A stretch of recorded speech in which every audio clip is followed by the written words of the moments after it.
ಶ್ರೀಚಕ್ರ ಅಥವಾ ಶ್ರೀಯಂತ್ರ, ಶ್ರೀಯಂತ್ರ ಮೇರು, ಇದರ ಬಗ್ಗೆ ಹೊಗಳುವಂಥ ಸ್ಥಿತಿಗಳು ಯಾವುದೂ ಇಲ್ಲ. ಎಲ್ಲದನ್ನೂ ಮೀರಿದ್ದೇ ಶ್ರೀಯಂತ್ರ, ಶ್ರೀಚಕ್ರ, ಶ್ರೀಯಂತ್ರ ಮೇರು. ತ್ರಿಪುರಾ ರಹಸ್ಯ ಎಂಬ ಗ್ರಂಥವನ್ನು ಬರೆದು ಶ್ರೀಚಕ್ರದ ವಿವರಣೆಯನ್ನು ಅದ್ಭುತವಾಗಿ ಈ ಲೋಕಕ್ಕೆ ಕೊಟ್ಟಿದ್ದಾರೆ. ಶ್ರೀಚಕ್ರ ಪೂಜೆ ಮಾಡೋದಕ್ಕೆ ಯಾವುದೇ ಜಾತಿ ಭೇದವಿಲ್ಲ. ಶ್ರೀಚಕ್ರ ಪೂಜೆ ಮಾಡೋದಕ್ಕೆ ಯಾವುದೇ ಆಹಾರ ಪದ್ಧತಿ ಭೇದವಿಲ್ಲ. ಜಗತ್ತಿಗೆ ತಾಯಿಯಾದಂಥ ಲಲಿತೆಯನ್ನ ಪೂಜೆ ಮಾಡಬೇಕು ಯಂತ್ರ ರೂಪದಲ್ಲಿ. ಓಂ ಐಂ ಹ್ರೀಂ ಶ್ರೀಂ ಐಂ ಕ್ಲೀಂ ಸೌಃ ಲಲಿತಾ ಮಹಾತ್ರಿಪುರ ಸುಂದರ್ಯೈ ನಮೋ ನಮಃ. ಬಿಂದು ಚಕ್ರಿಣ್ಯೈ ನಮೋ ನಮಃ. ಸಹಸ್ರಾಕ್ಷಿ ರಾಜರಾಜೇಶ್ವರ್ಯೈ ನಮೋ ನಮಃ. ಶ್ರೀ ಚಕ್ರ ಪ್ರವಾಸಿನ್ಯೈ ನಮೋ ನಮಃ. ಶ್ರೀ ಬಿಂದು ತರ್ಪಿಣ್ಯೈ ನಮೋ ನಮಃ. ಓಂ ಶ್ರೀಂ ಹ್ರೀಂ ದುಂದುರ್ಗಾಯೈ ನಮೋ ನಮಃ. ಶ್ರೀಚಕ್ರ ಅಥವಾ ಶ್ರೀಯಂತ್ರ, ಶ್ರೀಯಂತ್ರ ಮೇರು, ಇದರ ಬಗ್ಗೆ ಹೇಳಬೇಕು ಅಂತಂದರೆ ಪದಗಳು ಹೊಗಳುವಂಥ ಸ್ಥಿತಿಗಳು ಯಾವುದೂ ಇಲ್ಲ. ಎಲ್ಲದನ್ನೂ ಮೀರಿದ್ದೇ ಶ್ರೀಯಂತ್ರ, ಶ್ರೀಚಕ್ರ, ಶ್ರೀಯಂತ್ರ ಮೇರು.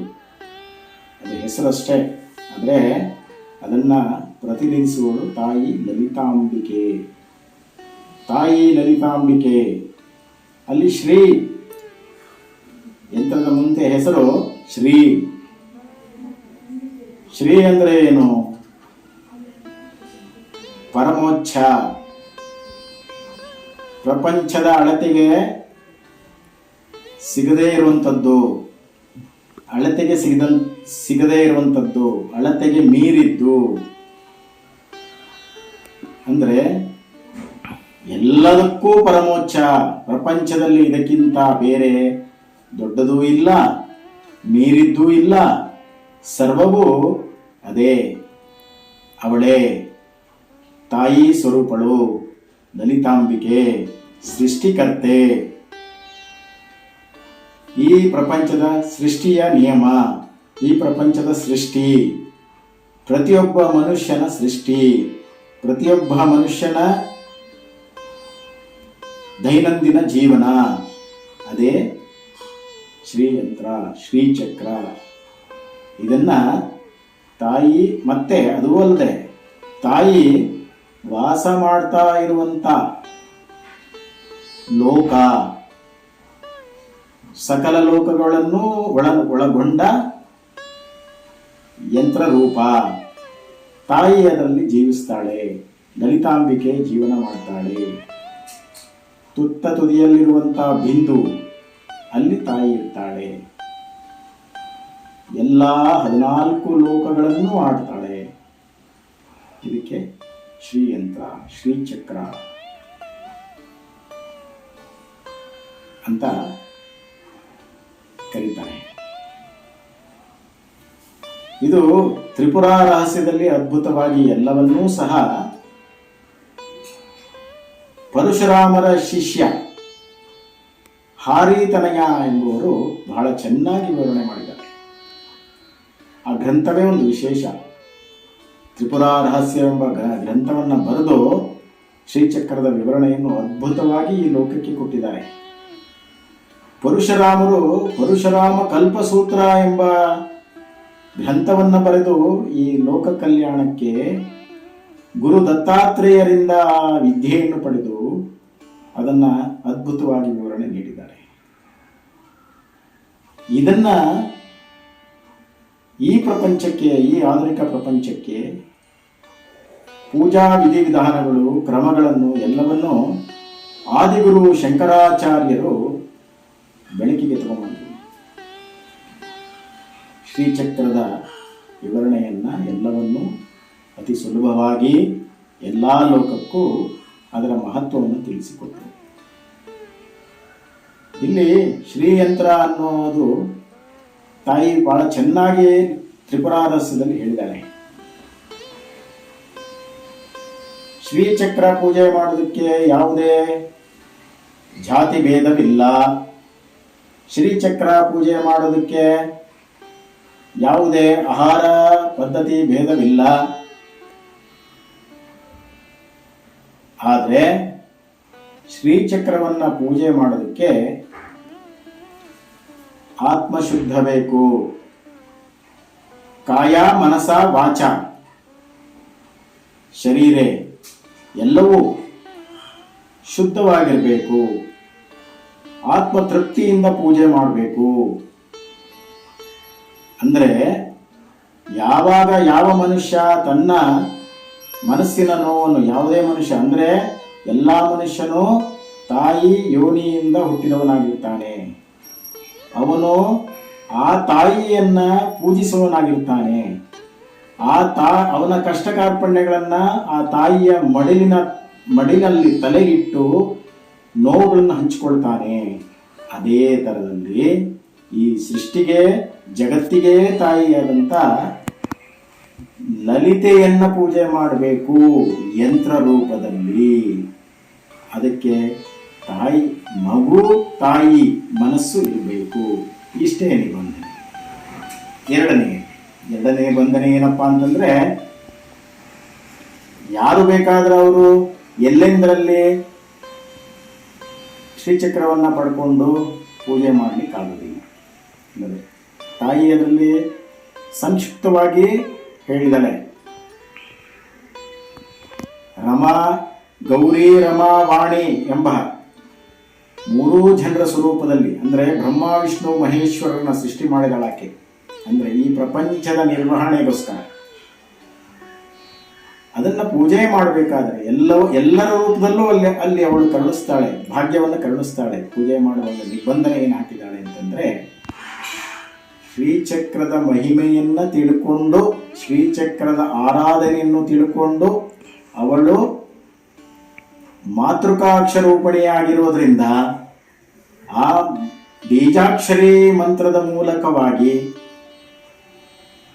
ಸಂಬಂಧಪಟ್ಟಂತ ಸಾಧಕರು, ಉಪಾಸಕರು ಗುರುಗಳಿಂದ ದೀಕ್ಷೆ ಪಡೆದು ವಿಧಿವಿಧಾನಗಳನ್ನು ತಿಳಿದು ಅವಳನ್ನು ಪೂಜೆ ಮಾಡಬೇಕು ಅನ್ನೋದೇ ಅದಕ್ಕೆ ನಿಬಂಧನೆ. ಅದು ಹೊರತುಪಡಿಸಿ ಹೇಗೆ ಬೇಕಾದ್ರೆ ಹಾಗೆ ಪೂಜೆ ಮಾಡಕ್ಕೆ ಬರೋದಿಲ್ಲ. ಇಷ್ಟೇ. ಅದು ಬಿಟ್ಟರೆ ಬೇರೆ ಯಾವುದೇ ರೀತಿಯಲ್ಲಿ ಲಿಂಗ ಭೇದ ಇಲ್ಲ, ಜಾತಿ ಭೇದ ಇಲ್ಲ, ಆಹಾರ ಭೇದ ಇಲ್ಲ. ಇದು ನನ್ನ ವೈಯಕ್ತಿಕ ಜೀವನದಲ್ಲಿ ನಾನು ಕಂಡುಕೊಂಡಂಥ ಸತ್ಯಗಳು. ಯಾರು ಬೇಕಾದ್ರೆ ಹಂಗೆ ಎಲ್ಲರೂ ಅದನ್ನು ಪೂಜೆ ಮಾಡಲಿಕ್ಕೆ ಸಾಧ್ಯ ಆಗಲ್ಲ. ಎಷ್ಟೋ ಕೋಟಿಗಟ್ಟಲೆ ಹಣವಿದ್ದವರಿಂದನೂ ಪೂಜೆ ಮಾಡಲಿಕ್ಕಾಗಲ್ಲ. ಅದು ಪೂಜೆ ಮಾಡ್ಕೊಂಡು ದುಡ್ಡಿಲ್ಲದೆ ಅತಿ ಬಡವರು ಬೇಕಾದರೂ ಪೂಜೆ ಮಾಡಬಹುದು ಅನ್ನೋ ಪರಿಸ್ಥಿತಿ ಇದೆ. ಯಾಕೆ ಅಂತಂದರೆ ಅವಳು